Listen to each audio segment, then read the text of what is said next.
first thing I saw was the ceiling light shaking above me. The first thing I did not hear was my own scream. The world had gone silent in a single, violent second. A steel scaffold crashed behind me at the construction site near my street, releasing a shockwave that punched my right ear like a hammer. I felt the sound before I lost it. The silence that followed was not peaceful. It was violent and absolute. I woke in the hospital with a neck brace digging into my skin. A nurse leaned over me and touched my wrist. Her lips moved. My name was on her badge. I repeated it in my mind. Anna. Her expression was soft, careful. I had seen that look on families of my old patients, a look that said the truth was worse than the words. I woke in the hospital with a neck brace digging into my skin. A nurse leaned over me and touched my wrist. Her lips moved. My name was on her badge. I repeated it in my mind.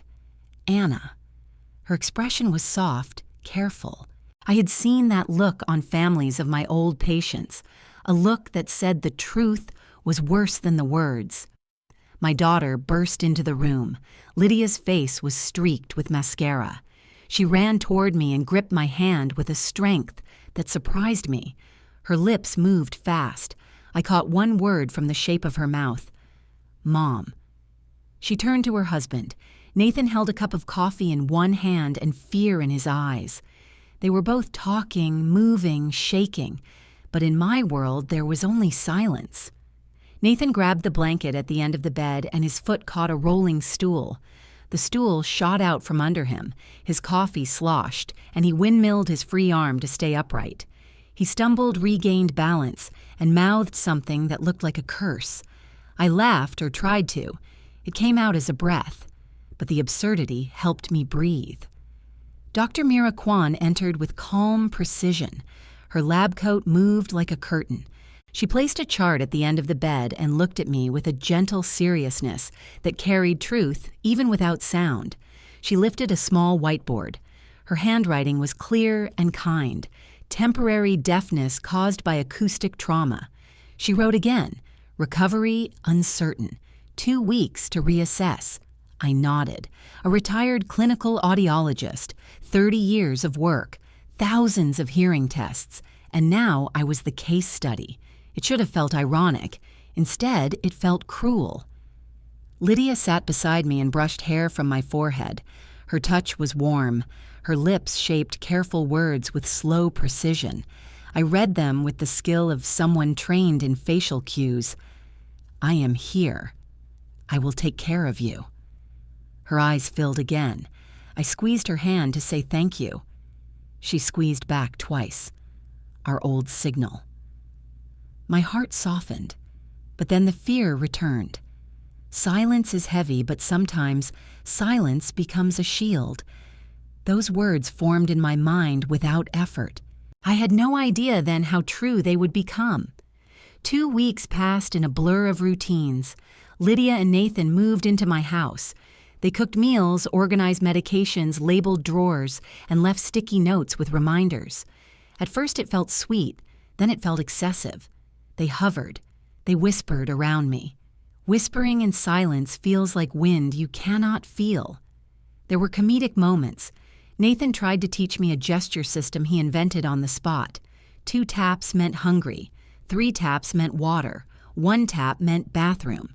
He forgot his own system by dinner. He tapped 5 times and pointed at the fridge. I tapped once and pointed at the sink. We ended up standing in the kitchen laughing silently at each other. But there were strange moments too. Lydia answered calls in the hallway with her back to me. She carried my mail into her room before I could sort it. She paid my bills without asking. She reorganized my medication tray 3 times a day. Something in her eyes changed when she thought I was not looking. A tightness, a calculation. At first it was nothing, just a phone call in the hallway, her back to me. Then came the way she lowered her voice when I stepped closer, the way her eyes slid away when she thought I was not looking. I sat on the porch one afternoon watching birds land on the fence. They moved in sharp hops. I saw their beaks open. I could not hear their songs. My heart felt pulled between grief and wonder. Sunlight warmed my legs, a breeze brushed my cheek. Silence wrapped around me like a weighted blanket. Lydia walked out carrying tea. She set it beside me and touched my shoulder. Her lips formed another slow sentence. I will take care of everything. A sentence that should have comforted me. Instead, I felt a faint tremor. The day I regained my hearing arrived without warning. The morning of my final hearing test arrived with a calm that felt unreal. I had spent 2 weeks inside a silent world that pressed against my ribs like a tight band. That world ended at 9 a.m. on day 14. Dr. Mira Kwan greeted me with a steady nod as I entered the testing room. The lights hummed softly above us. The hum was faint, but it was a sound I had missed. She guided me to the small chair inside the booth. I recognized the design from my old clinic. The foam padding, the narrow window, the tiny red light above the door. This place had once been my kingdom. Today it felt like a portal back into myself. Dr. Kwan placed the headphones over my ears with the care of someone handling something fragile. Her voice drifted through the speaker with measured clarity. Kate, we will begin with low frequencies. Raise your hand for each tone. A faint beep reached me, then another, then a stronger one. My breath caught. These sounds had weight. They felt like beads dropping into a bowl one by one. My hearing was not just returning, it was blooming. A higher tone came next, sharp and clean. It painted a small streak of light inside my mind. Then came the sound that brought tears to my eyes, the soft scratch of Mira's pen on her clipboard. That tiny sound had lived in my professional memory for decades. Hearing it again felt like coming home after a long journey. I lifted my hand for each tone. My pulse beat in my fingertips. When the test ended, Mira opened the booth door and smiled, a real smile, wide and bright. She wrote a note on her tablet, then looked directly into my eyes. Your hearing is fully restored. My throat tightened. Relief swept through me so fast my vision blurred. I pressed a hand over my chest as a tear escaped. She continued with the same firm tone. But be cautious. Do not announce it yet. Your system needs time. Let your mind settle first. Her words landed differently. A warning lingered beneath them. A physician's caution, yes, but also something else, something protective. I nodded, not because I fully agreed, but because I understood the wisdom beneath her instruction. She placed her hand over mine for a moment. Move slowly, Kate. Let your instincts guide you. Instincts. That word touched a place I had tried to ignore. After my appointment, I walked through the hospital hallway. Every sound felt sharper. Shoes clicked against the floor. A phone rang at the nurse's station. A printer spat out paper. 2 orderlies pushed a cart that squeaked with each turn. I soaked in each noise as if it were a prayer. Outside the parking lot buzzed with engines and distant traffic. Wind carried a faint whistle between cars. Sound had returned. With it came a strange sense of rebirth. I sat in my car and turned the key. The engine rumbled with a familiar growl, a growl I had taken for granted. I rested both hands on the wheel and breathed slowly. I wanted to call Lydia. I wanted to tell her the good news. I even imagined her reaction. She would cry, smile, and hug me. She would say she never lost faith. For a brief moment, that fantasy warmed my chest. Then memory pierced through it. I saw myself standing in the hallway yesterday, frozen, listening to my daughter call me a burden, hearing her plan a future without me in it. Her voice had carried greed, frustration, and coldness I never believed she possessed. The shock of it still sat heavy in my bones. And then another memory rose. My late husband, Daniel, standing beside me years ago on our back porch. He had been a patient man with a sharp instinct for people. He had warned me once during a difficult season with Lydia. Observe before you trust. People reveal themselves when they think no one is watching. His voice echoed clearly in my head now. Calm, steady, wise. I tightened my grip on the steering wheel. Lydia did not know my hearing had returned.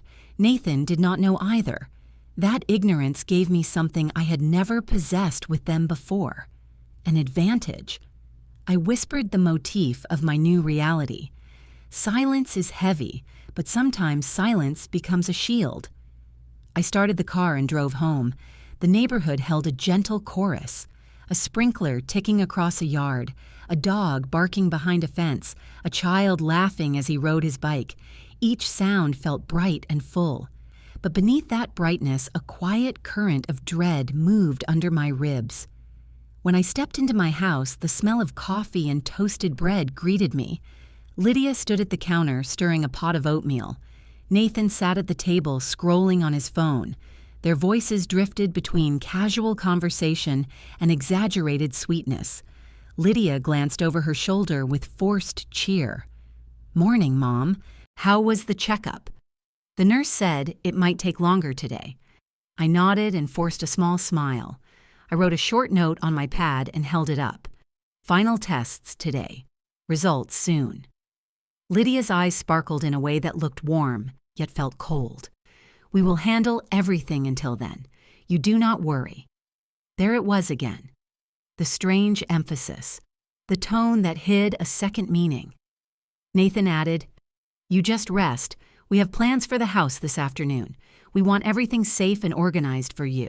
Safe, organized. I recognized the coded language, household adjustments, preparations, subtle reshaping of my life. If I told them I could hear, their masks would return, their whispers would vanish, their plans would shift underground. I needed the truth, raw, unfiltered, without performance. So I nodded again, the perfect obedient patient. Lydia kissed my temple. "You are doing great, Mom." Her lips touched my skin with practiced affection. But now that I had heard her real thoughts, the gesture felt hollow. I walked to my room and closed the door gently. Sound moved through the vents. Every word downstairs rolled through the old heating ducts with perfect clarity. I sat on the edge of my bed and listened. Nathan spoke first. "Her hearing will not come back. We can move forward," Lydia replied. "Good. I need this done. I need the house. I need the security." Her tone was sharp, determined. I exhaled slowly. The world had returned to me. Every tone, every whisper, every truth. And now I understood exactly how dangerous silence had been and how powerful it was going to be. I reached home earlier than planned. The sun had not set yet, and the street outside still held a soft warmth. I wanted to surprise Lydia with a calm gesture. I wanted to show her I trusted her. Or maybe I wanted to believe I still could. That tiny hope pushed me through the front gate. The house looked peaceful from the outside. Curtains swayed gently.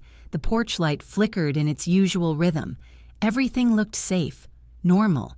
But the moment I pressed my hand against the door, a thin stream of sound drifted through the air vent above the frame. A thin, trembling whisper. I froze. My breath caught against my ribs. Lydia's voice slid through the vent like a blade wrapped in silk. Taking care of that old burden drained me. I want her gone. My hand slipped from the door handle. My knees softened. The railing beside me became my anchor. I gripped it so tight my fingers shook. The wind brushed past my cheek, but I felt nothing. Only the words. They carried heat. They carried truth. They cut deeper than 2 weeks of silence ever could. Nathan responded with a tone I recognized from people who negotiate for profit, not family. "We should finalize the placement. The director of that facility said they have an open room. Once she is in, we get the house appraised." A chair scraped against the floor. Papers rustled. My stomach tightened. And after the appraisal, he continued, "We can use the equity to start over. A fresh life. A clean financial slate." Lydia laughed. The sound bounced through the vent and struck me like a slap. A fresh life without obligations. Finally! Something inside my chest cracked. Not a dramatic shatter, not a cinematic break. Just a quiet split like a thin plate cracking under slow pressure. I pushed the door open with slow caution. I stepped inside quietly, though my legs trembled. The wooden floor under my foot let out a sharp crack. The sound shot through the house. I flinched, not because I feared being discovered, but because the truth itself struck harder than any noise. In the living room, I saw the shadow of Lydia moving across the wall. She paced back and forth, her hands waving dramatically. Nathan sat at the table with documents spread out. A calculator clicked in his hand. He tapped numbers with smooth confidence. I pressed my back against the wall and stayed in the narrow sliver between the hallway and the coat rack. It felt like hiding inside my own home. A ridiculous situation with a bitter taste of comedy. A retired audiologist tiptoeing around creaky floorboards like a burglar. A mother avoiding her daughter. It was tragic and absurd at the same time. Nathan's voice rose. The house is worth more if we present it as a quiet neighborhood. No elderly care issues, no medical noise, a clean story. Lydia replied, "Good. I want it sold fast. Her room will make a great office." A chill ran through me. My room, my sanctuary, my history. The vents picked up every vibration in their voices. Each word drifted through the metal ducts and hit my ears with perfect clarity. Motif and reality merged. Truth truly fell through the air vents. I stepped backward and pressed a hand over my mouth to keep the trembling down. My heart pounded so hard I felt each beat against my ribs. My breath sounded too loud. Even a whisper felt dangerous. Then came the comedic twist of fate. My phone vibrated inside my coat pocket. Loud, violent, urgent. I nearly jumped out of my skin. I slapped my hand over it and fumbled for the button to silence it. A ridiculous moment. A mother hiding from her own daughter fighting a vibrating phone like it was a bomb in a thriller movie. I held my breath. Lydia paused inside the living room. Her shadow stopped moving. Nathan asked, "What is it?" She shrugged. "Probably the heater. This house is old." They kept talking. I exhaled in relief, though my pulse still raced. I slipped off my shoes and moved toward the kitchen to calm my nerves. My toes brushed the cool tile. I set my bag down slowly, careful not to make noise. But the moment I reached for a glass of water, the cabinet hinge squealed. A bright metal squeal. One I would recognize anywhere. It sounded like a creature shrieking. I winced. I whispered, "Of all days." Their voices stopped again. Nathan asked, "Did you hear that?" Lydia replied, "Whatever." "She's probably still at the clinic." A silence stretched across the house. A heavy silence. Not peaceful, not safe. A silence full of calculation. I stayed very still. The truth now sat between us like a third presence in the room. Lydia sighed dramatically. "I cannot keep carrying her. I want my life back. I want control." Nathan responded, "We will get it. Once she is out, everything gets easier." My stomach twisted. My ears burned. I felt sweat pooling at my collarbone. I had listened to countless families discuss aging parents when I worked in clinics, but I never imagined hearing those cold words directed at me. Not from my own daughter. My heart beat an uneven rhythm, a mix of dread anger and a strange rising clarity. They thought I was deaf. They thought I was powerless. They thought my silence made me blind.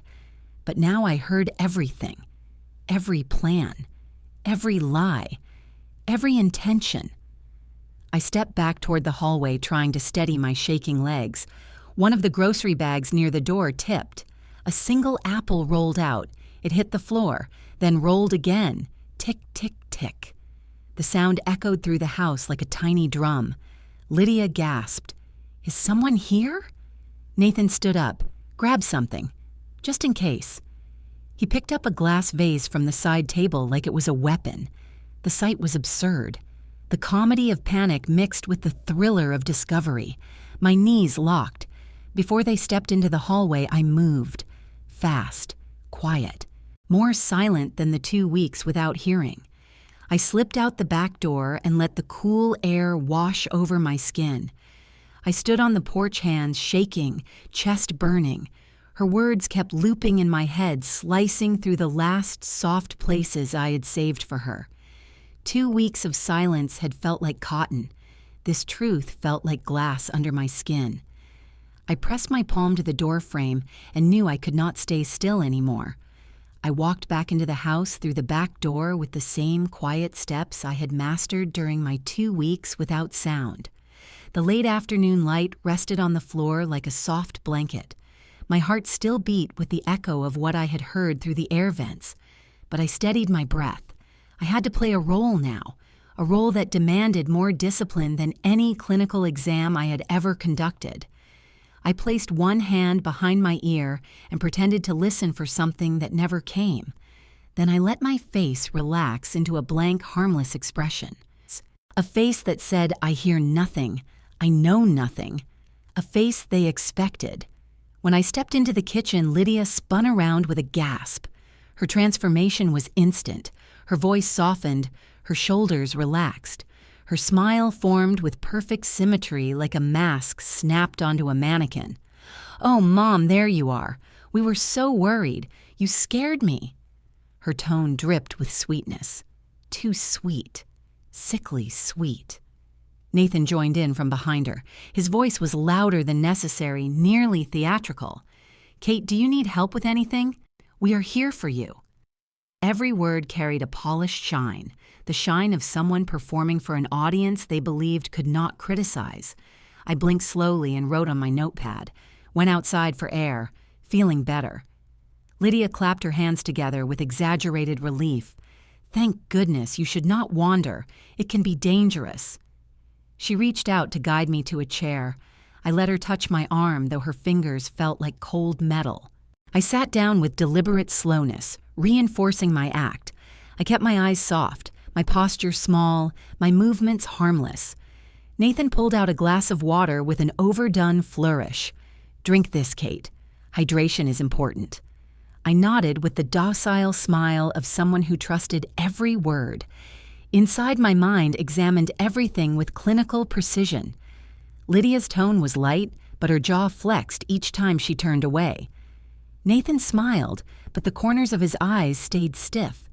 Their footsteps changed patterns, faster when they whispered to each other, softer when they approached me, masks falling, tone changes, footsteps revealing truths. Comedy weaved into the scene almost without permission. Nathan hovered around me like a waiter in a fancy restaurant who expected a tip. Lydia used her hands too much, waving in slow circles like an actress in a low-budget commercial selling kindness. I wrote another note. "Should I rest?" Lydia nodded quickly. "Yes, rest is good. Rest helps your condition." Her smile stayed wide until she turned her back. Then the corners dropped. Her shoulders slumped. A flash of annoyance crossed her eyes. There it was, the real Lydia. The one who wanted me gone. The one who practiced sweetness like a choreographed dance. I kept watching, quiet, still, learning their rhythm, memorizing their masks. A soft knock rattled the front door. Lydia straightened immediately, switching back to her bright persona. She called out, "I will get it." Her footsteps quickened, light and bouncy, as if she were floating into a pleasant surprise.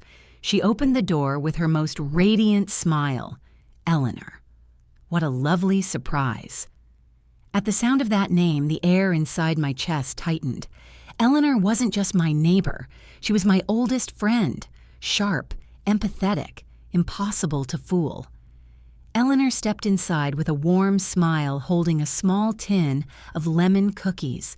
She wore her usual soft scarf, and her eyes carried that alert brightness that had always made people confess things without meaning to. "Just checking on you, Kate," she said gently. "I brought your favorite." She walked toward me. Lydia hovered close behind her like a guard blocking access to a museum piece. "Kate has been resting," Lydia said quickly. "The tests have been exhausting."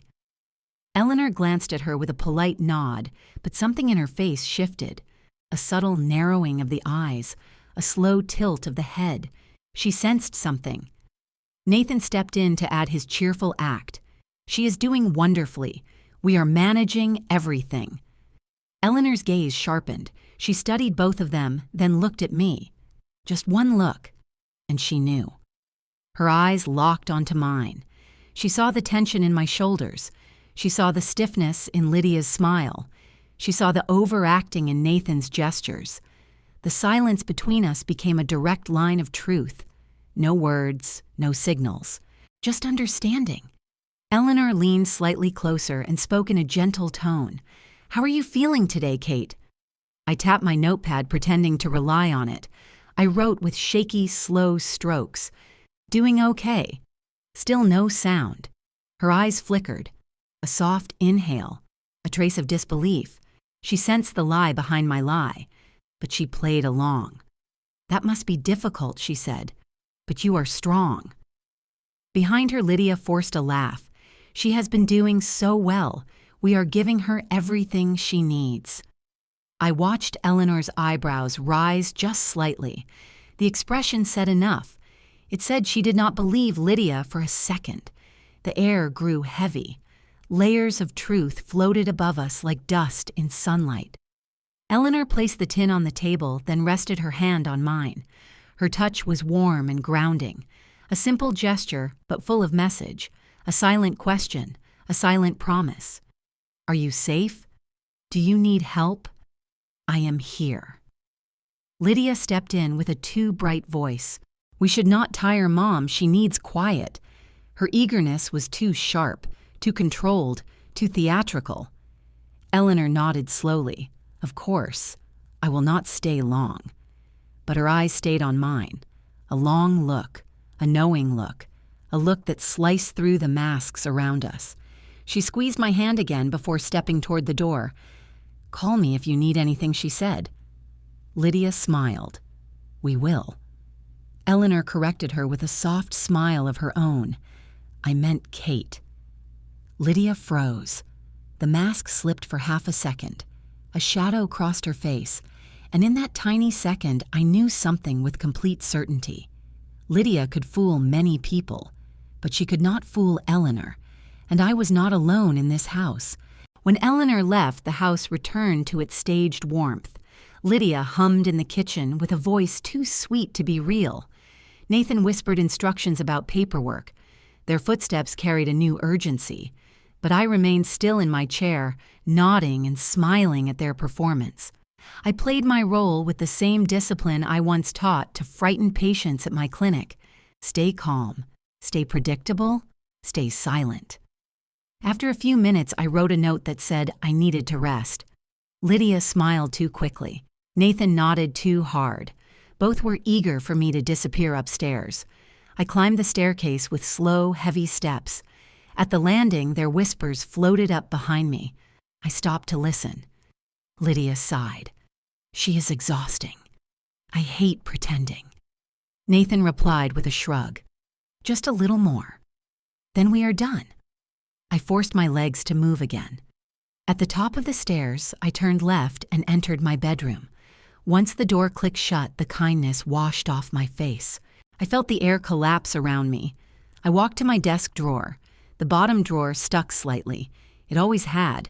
Daniel had promised to fix it before he passed. I pulled it open with more force than usual. Inside lay the labeled folders of my life. Receipts, records, sacrifices frozen in ink. I pulled the first folder. Lydia's college tuition. $30,000 paid in full. Every signature was mine. Next folder. Nathan's hospital bill from the year he lost his job. $25,000. I paid it without hesitation. He had thanked me then. He said I saved him. Next folder. Lydia's car repairs after her divorce. $18,000. I covered it because she cried in my arms, because she said she had no one else. The numbers stared back at me bold and sharp, receipts as emotional ruins, each one a monument to the love I carried for them, love that never asked for repayment, love that never demanded gratitude, love that now felt weaponized against me. I stacked the papers into a single pile. My hands trembled. A laugh escaped my throat. A short, bitter laugh. Comedy and tragedy. Irony in the ruins of generosity. Daniel's voice crossed my mind. Calm, patient, wise. Long tot kong, gioi hanse tro than sieng sish. He had warned me years ago. I had brushed it aside. I believed love could hold us together. I believed sacrifice could fix distance. But today, the ruins told a different story. I reached for the old family photo on the shelf, a picture from 10 years ago, taken during a summer trip at the lake. Lydia leaned against my shoulder. Nathan wrapped an arm around her. I stood in the center with Daniel's hand resting on my back. Everyone smiled, but I looked at the photo again, closer. Lydia's smile was tight. Nathan's eyes were somewhere else. Daniel's hand held worry I never noticed. And my smile was broad, bright, certain. Too certain. I sank into Daniel's old chair. The leather creaked under my weight. The sound felt like a sigh, a soft, familiar sigh. I placed my head against the backrest. This was the chair he sat in every evening with his cup of chamomile tea. This was where he whispered advice, where he comforted me, where he warned me. I let the memories pour in. A flashback rose like a warm wave. Daniel sat in the same chair. I stood in front of him after Lydia's second argument with me. He looked up with tired eyes and said, "Kindness without boundaries becomes a chain." I laughed at him then.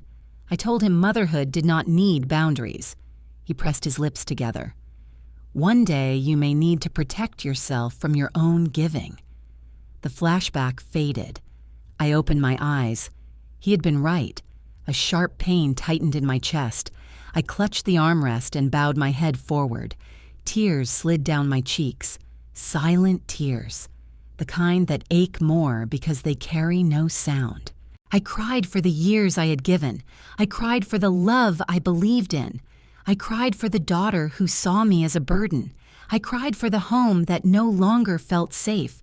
The house around me remained still, but I felt Daniel's presence in the empty air. His absence pressed against me like a second silence.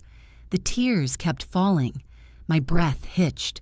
I pressed my forehead into the cushion where his shoulder once rested. The scent was faint now, a ghost of chamomile and aftershave, a trace of the man who once held our family together. For a moment I let myself collapse into that memory, the grief, the exhaustion, the truth. Downstairs, footsteps moved. Lydia called out for Nathan. A drawer slammed, a chair scraped. They were making plans for my removal, plans rooted in entitlement I had unknowingly fed for years. A shiver ran through me. I wiped my face with the sleeve of my sweater. My breath steadied, slowly, purposefully. The sobs finally slowed. My breathing evened out. The room came back into focus, the edges of the furniture, the line of light under the door. My shoulders stopped shaking. Instead, they squared. I wiped my face and felt something settle into place inside me, solid and cold. I stood up from Daniel's chair, strong, steady, reborn. The truth had cost me more than money. It cost me peace. It cost me trust. But it also gave me something unexpected. It gave me sight. For the first time in years, I saw my daughter clearly. I saw my son-in-law clearly, and I saw myself clearly. I closed the drawer of receipts and locked it, not because I wanted to hide the past, but because I was finally ready to protect my future. Lydia and Nathan left the house after lunch with dramatic concern and manufactured warmth. Lydia held my arm, smiled too wide, and said they were going out to buy things for me. Nathan added a cheerful promise that they would return soon with supplies. Their footsteps faded down the walkway. Their voices drifted into the distance. The moment the door closed, the air changed. Calm. Still. Mine. I stood in the empty kitchen with a steady breath. For the first time in days, I felt my chest open. I moved with purpose. I grabbed my coat, slipped it on, and tucked a folder under my arm. I opened the door quietly and stepped into the afternoon light. Instead of driving, I called a taxi. I did not want Lydia tracking my car location. The taxi arrived within minutes. The driver asked for my destination. I answered with a controlled voice. Downtown. Harlan Law Offices. The ride was silent except for the hum of the road. My thoughts aligned themselves into sharp lines. Every receipt, every whisper, every plan they made. A quiet law was forming inside me. When the car stopped in front of the brick building, I paid quickly and stepped out. The brass nameplate glinted in the sun, Philip Harlan Estate and Elder Law Attorney. I climbed the stairs with slow, steady steps. At the top, I pushed open the glass door and entered the reception area. The familiar smell of paper and polished wood greeted me. Philip stepped out from his office the moment he saw me. "Kate, I was not expecting you." His tone shifted when he saw my expression. "What happened?" I followed him into the office. The door closed behind us. The quiet inside was heavy, safe. He gestured for me to sit, but I remained standing. "My daughter and son-in-law are planning to put me in a facility," I said. "They want the house. They want everything." Philip froze. Shock passed through his face like a shadow crossing a window. "Kate, that is serious. Are you certain?" My voice stayed calm. I heard every word. He knew my field. He knew my history. He knew I did not make claims without certainty. He nodded slowly and walked to his desk. "What do you want to do?" I placed the folder on his desk. "My will. I need to change it." Philip opened it. His eyebrows lifted. "You want to leave everything to Marcus?" "Yes. Your house, your accounts, your pension, all of it." "All of it," I repeated. My voice did not shake. "And Lydia?" He looked up carefully. "You want to leave her $1,000? "Yes." I met his eyes with steady clarity, for reasons she knows. Philip exhaled, a long, thoughtful breath. He walked to the window and stared at the parking lot as if searching for words. Then he returned to his desk and sat down. "Kate, I must ask this. Are you sure? This is a life-defining decision. Once it is notarized, it becomes the law." I looked down at my left hand. My wedding ring rested there warm from my skin. Daniel had worn an identical one. He had warned me about kindness without boundaries. He had warned me about Lydia's entitlement. He had warned me that love does not erase truth. I lifted my hand. The ring caught the light. Silence told me everything I needed to know. Philip watched me for a long moment. Then he straightened and pulled out the new documents. He typed quickly, every keystroke sharp and final. When the papers were ready, he rotated the file toward me. "Read it carefully." I did. Every word, every clause, every legal anchor. Then he handed me the pen. The moment felt sacred, heavy, final. I lowered the pen to the paper. The tip touched the surface and moved with a single smooth stroke. Judgment, boundary, justice. Philip notarized the documents with practiced efficiency. He placed the originals in his safe and handed me 2 certified copies in a sealed envelope. "If Lydia challenges this," he said, "call me. Immediately. I will." When I stepped outside, the sun had shifted. Shadows stretched across the sidewalk. A breeze pushed against my coat, cool and steady. I walked down the stairs with a strange mix of sorrow and strength.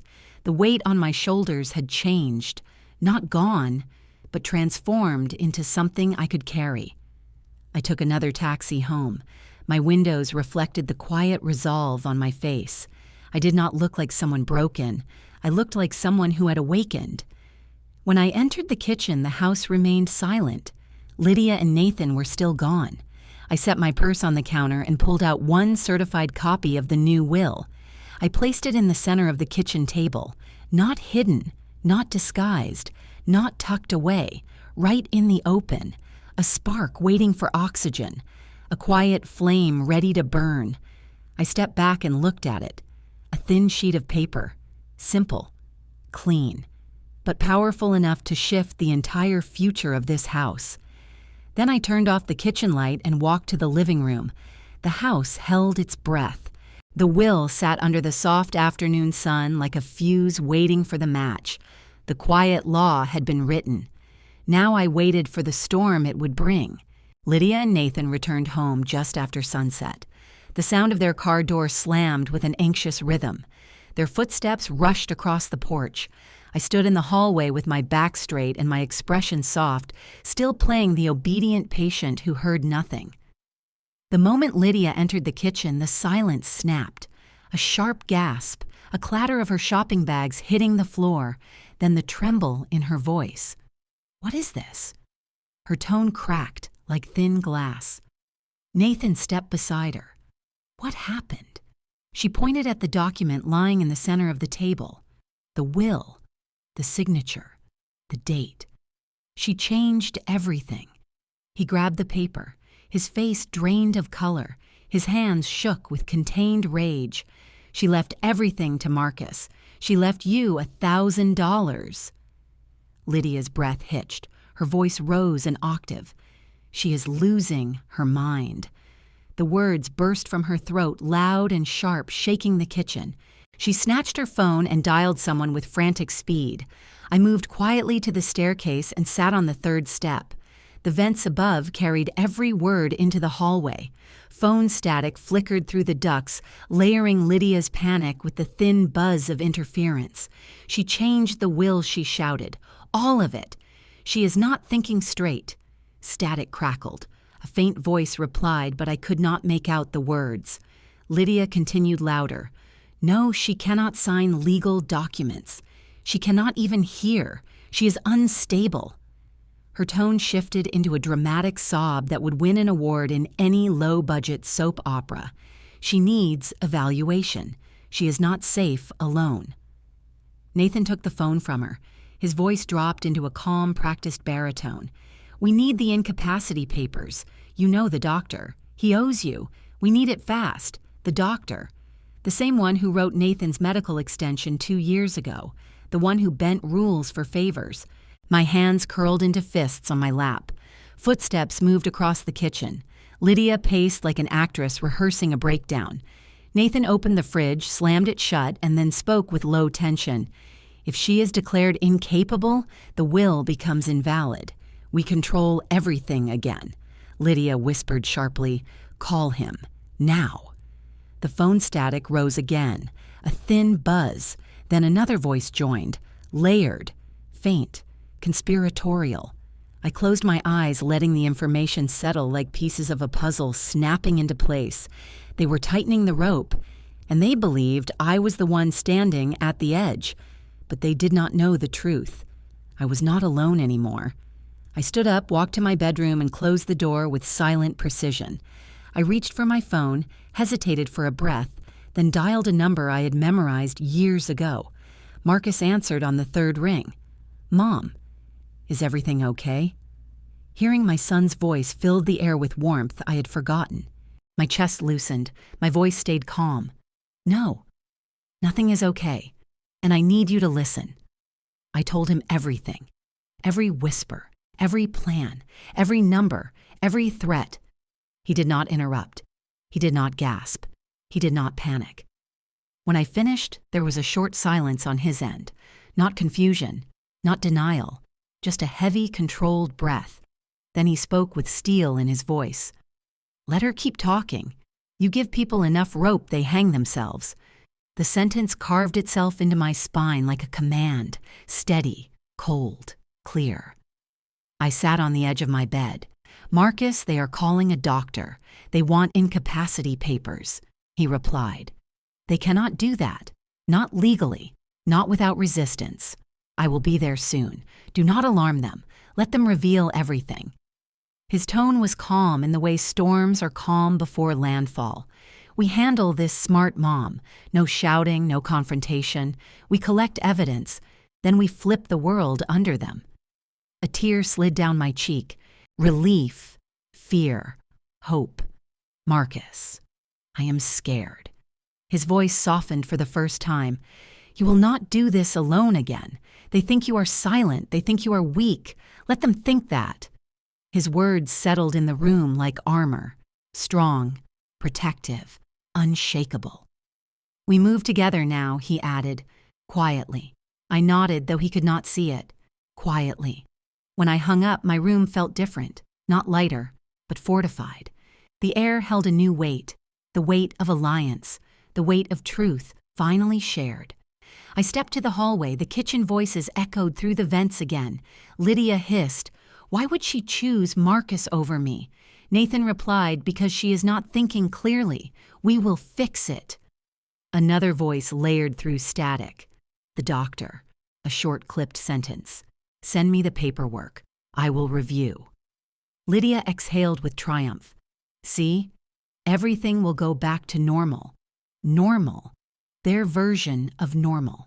A life built on entitlement, manipulation, and hollow affection. I leaned against the wall, my breath steady, my heart slow. They thought the rope was tightening around me, but they handed the rope to themselves. Marcus saw it immediately, and now I saw it too. In silence, I moved back to the living room. I placed the second copy of the will inside the drawer beneath the coffee table, not hidden, simply present. Footsteps approached upstairs. Lydia's sharp tone cut through the hallway. We must act fast, before she makes more chaos. I smiled, a small, quiet smile, because chaos was already here. Just not the kind she expected. The rope was tightening, but not around my neck, around hers. Marcus and I were now a secret alliance, and the truth was on our side. The morning arrived with a strange quiet. Not the heavy silence of my lost hearing, but a clearer one. A silence with direction. A silence that felt like a door finally opening. Lydia and Nathan had left early for another important errand. I did not ask where they went. I did not need to. The house belonged to me again. For a little while, that was enough. I walked to the closet at the end of the hallway. Daniel's old leather suitcases rested on the highest shelf. 2 dark brown pieces worn at the edges, smelling of cedar and thyme. He used them on every business trip. He believed that luggage should tell a story. He said scratches were memories. He said leather never lied. I pulled them down and placed them on my bed. The afternoon sun slipped through the blinds and painted warm gold across the cases. The sight struck me hard. It felt like a verdict, not a punishment, a decision, a boundary. I opened the first suitcase. The old hinges gave a soft groan. Then I began packing. Not my clothes, not my belongings, but theirs. Lydia's sweaters, Nathan's expensive shirts, their shoes lined up by color, their chargers tangled on my nightstand, their hair products crowding my bathroom, their clutter that had swallowed my home inch by inch, item after item, folded, placed, removed from my space, returned to theirs. Comedy slipped into the moment without my invitation. I held one of Nathan's loud Hawaiian shirts between 2 fingers like a piece of suspicious evidence. "You wore this and still thought you could outsmart me," I whispered. The suitcase swallowed the shirt with a soft thump. I packed Lydia's lotions next, all 8 of them. She bought one every time she felt stressed, which meant she bought many, too many. I placed the second suitcase beside the first and zipped them both halfway. The sun hit the leather again. Luggage as verdict, as boundary, as truth. A gentle knock echoed from the front door. I opened it to find Eleanor standing on my porch holding a small tote bag. Her eyes landed on the suitcases behind me before I said a word. She stepped inside and closed the door with slow care. Her gaze stayed on the luggage as the light fell across them. "Kate," she said softly, "are those what I think they are?" I nodded. Her eyebrows lifted, her lips pressed together. Then her expression shifted into something fierce and proud. "Finally choosing yourself is not cruelty, Kate." The words hit me harder than any insult Lydia ever threw into the vents. My throat tightened, my chest opened. I felt seen, understood, supported. Eleanor placed her bag down. "Do you need help?" "No, I only need witnesses." "You have that," she said. We sat for a moment in quiet companionship.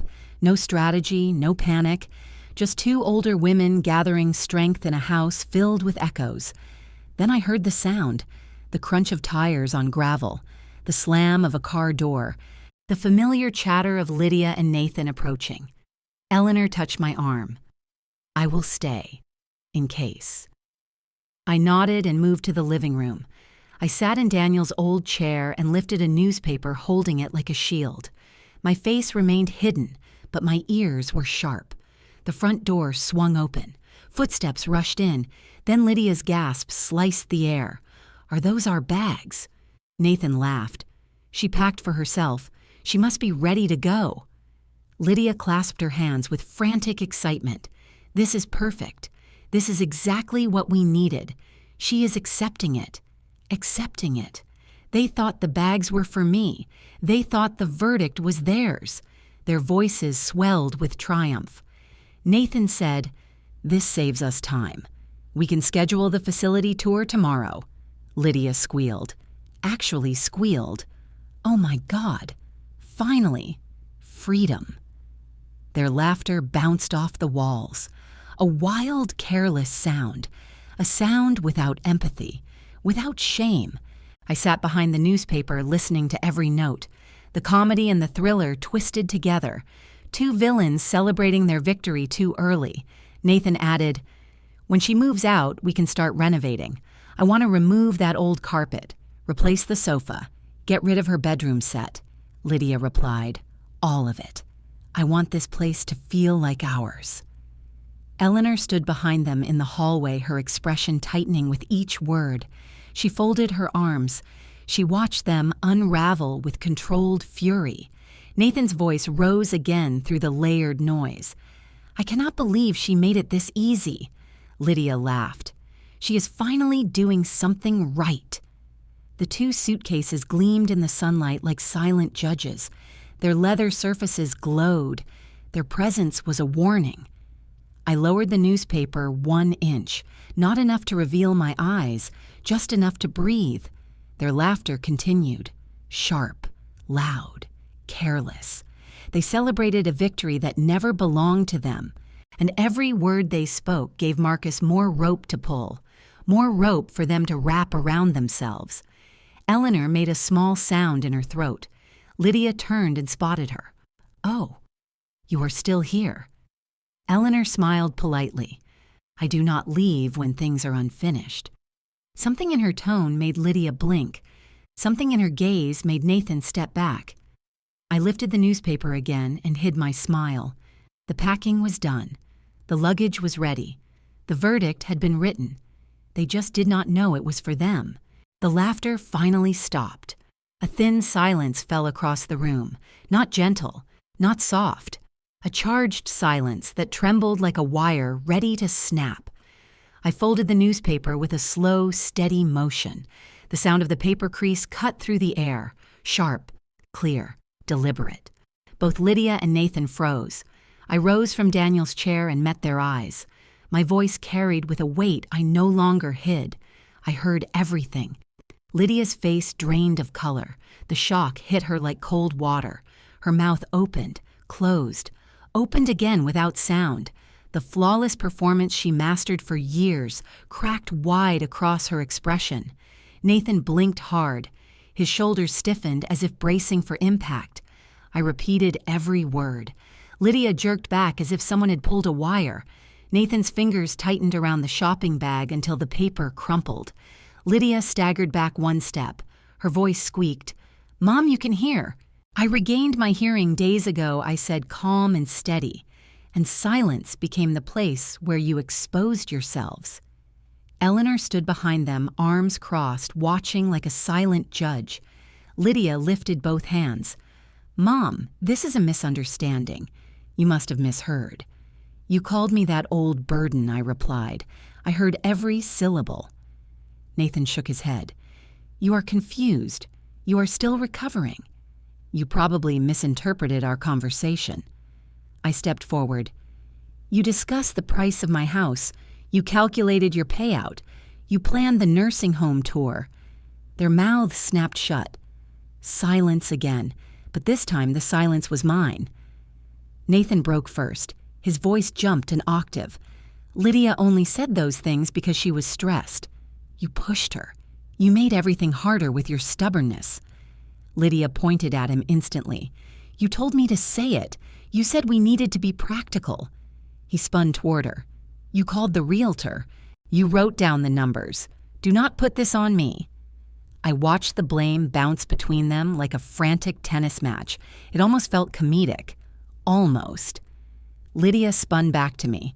Tears appeared instantly, right on cue. Her hands clutched her chest. "Mom, please, I was overwhelmed. I was scared. I never meant any of it. I love you. I was trying to help." She stepped closer and reached for my hand. I stepped back. Her face faltered. The mask slipped for good. Nathan stepped forward next. His tone softened. "Kate, you know we care. We have been here every day." "You were here to wait for my death," I replied, "not to care for my life." Lydia sobbed louder. "Mom, you are being cruel." "Finally choosing myself is not cruelty," I said, echoing Eleanor. Eleanor nodded behind them, arms still crossed, eyes locked on Lydia with razor calm. Nathan's face twisted. He dropped the gentle mask. He took one aggressive step forward. "You cannot just throw us out. We have rights. You invited us to live here. You moved in because you could not pay your rent," I answered. "This was charity, not a contract." He jabbed a finger toward me. "We can challenge the will. A court will see you as unstable. You changed everything too fast. It will not stand." "Try," I said. "Attorney Harlan has full documentation." The color vanished from his face. He had not expected that. I added, "And he has a signed statement of my medical recovery." Nathan's jaw tightened. His bravado slipped like a loose plank. Lydia broke first. Her knees hit the floor. Her sobs tore through the room. "Mom, please do not do this. I am your daughter. I made mistakes. I was tired. I was scared. I can change. I swear I can change." She reached for my hand again. Her fingers shook. Her tears fell fast, soaking the floor. I did not move. She cried harder. "Mom, I gave you everything. I stayed here. I took care of you. You stayed because you wanted the house," I said. "You took care of what you believed you already owned." Her sobbing turned sharper, more frantic, more desperate. Behind her, Nathan's breathing grew heavy. He paced like a trapped animal. "You are throwing us into the street," he shouted. "Do you understand that? You threw yourselves out," I answered, "the moment you called me a burden." The room went still, completely still. The truth settled over the space like falling ash. I pointed at the 2 leather suitcases. Their surfaces glowed under the afternoon sun. "Your home is no longer here." Lydia stared at them through a flood of tears. Her shoulders shook as she whispered, "Where will we go?" "That is for you to decide," I said. "I am done deciding for you." Nathan grabbed one suitcase. He cursed under his breath. He yanked the second handle with more force than needed. Lydia reached for him with trembling hands. He did not look at her. She turned back to me once more. Her voice cracked under the weight of her collapsing world. "Mom, please, I am begging you." My heart folded inward for a second, but I remembered every word through the vent, every plan for my life without my consent. I stood firm. "You use silence to hurt me," I said. "Now sound carries the truth." Eleanor walked to my side. She placed one hand on my shoulder. Her presence steadied me like a pillar. Lydia let out one final broken sob. She lifted her suitcase. Nathan opened the door. Cold air swept into the house. And just like that, the 2 of them crossed the threshold. The door closed behind them with a soft click, a peaceful click, a click that sounded like freedom. Sound had returned to me, and today, sound became my weapon. The door closed behind Lydia and Nathan with a soft click. Not a dramatic slam, not an angry thud, just a quiet, steady sound, a sound that felt like a seal placed on the end of a long chapter. For the first time in many weeks, the house stood still. Not the suffocating stillness of forced silence, not the lonely quiet of unanswered questions. This was a different silence, the kind that felt earned, the kind that settled gently across the room like a warm blanket. I walked through the hallway with slow steps. Every board felt lighter under my feet. Every corner seemed brighter. Their voices were gone. Their shadows were gone. And the house breathed with me. The living room welcomed me like an old friend. I sat in Daniel's chair and placed both hands on the worn armrests. The leather felt smooth, warm, familiar. It grounded me. My phone vibrated beside me. "Marcus," I answered. "It is done." His voice carried instant relief. "Are you safe?" "I am safe," I said. "They are gone." I heard him exhale.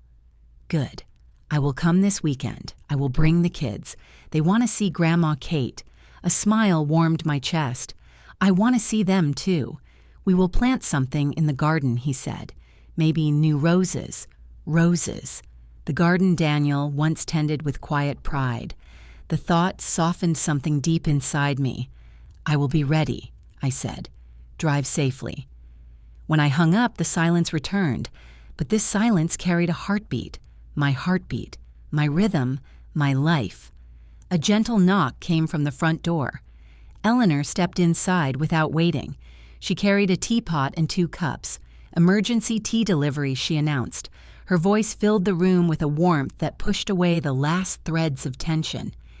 She set the tray on the coffee table and poured 2 cups. The steam rose in soft curls. She handed me the first cup. "How does freedom taste?" I took a sip. The tea was strong and fragrant with a hint of citrus. "It tastes steady," I said. "It tastes like air." She nodded with approval. "Good. You deserve steady." We moved to the back porch with our cups. The afternoon sun laid a golden path across the yard. The rose bushes, though wild, still remembered Daniel. Some stems leaned toward the light. Some carried small buds. Life was still there, quietly waiting. Eleanor and I sat on the steps. The tea warmed my palms. The breeze brushed across my face. "This garden needs tending," she said. "It does," I replied.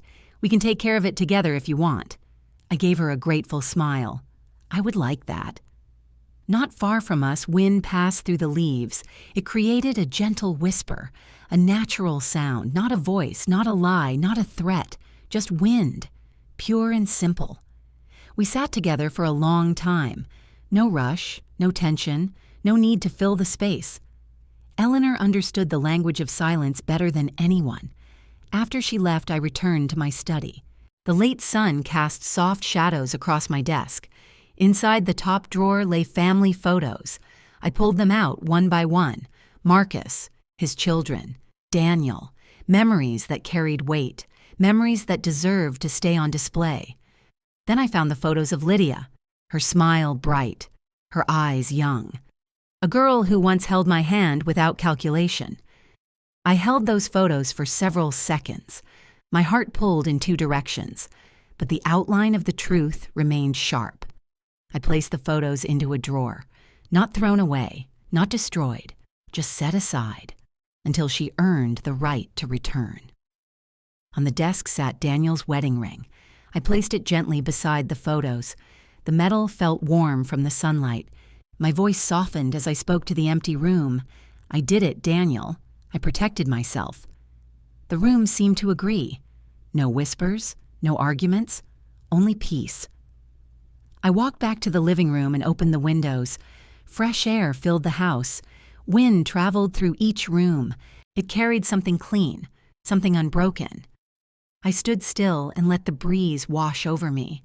This was the sound I wanted. This was the sound I needed. Not the voices that hid knives under sweetness, not the false tones that disguised greed. Wind, only wind. A final thought rose inside me, soft, true, steady. I feared silence, but silence never hurt me. What hurt was the truth I finally heard. The breeze answered in a long, gentle sigh. My shoulders dropped an inch, and I had not even noticed how high I had been holding them. I took a slow breath, and for the first time in weeks, it did not catch halfway up my throat. As the sun dipped lower beyond the trees, the house settled into a calm that felt sacred. This was the return of peace, not the fragile peace of denial, not the forced peace of pretending, a real peace. The wind moved through the open window again. The soft rustle marked the fade out. A final sound, a sound that belonged to me. Thank you for staying with me until the end of this story. If this journey touched you, I invite you to pause and breathe with me for a moment. Peace is not the absence of noise. Peace is the presence of truth. And today you heard a truth many families never speak aloud. If you have lived through betrayal or if you rebuilt yourself after losing trust, you are not alone. Your voice matters. Your story matters. And this channel is a safe place for people who rise again. Take a moment to visit the pinned comment. You can share the city you are watching from and the part of the story that stayed with you the most. Your words help this community grow stronger every day. If you found meaning here, please like the video, subscribe, and keep these stories alive. You can also check the hashtags below to explore more quiet justice and emotional healing. Thank you for listening. Stay strong, stay kind, stay free.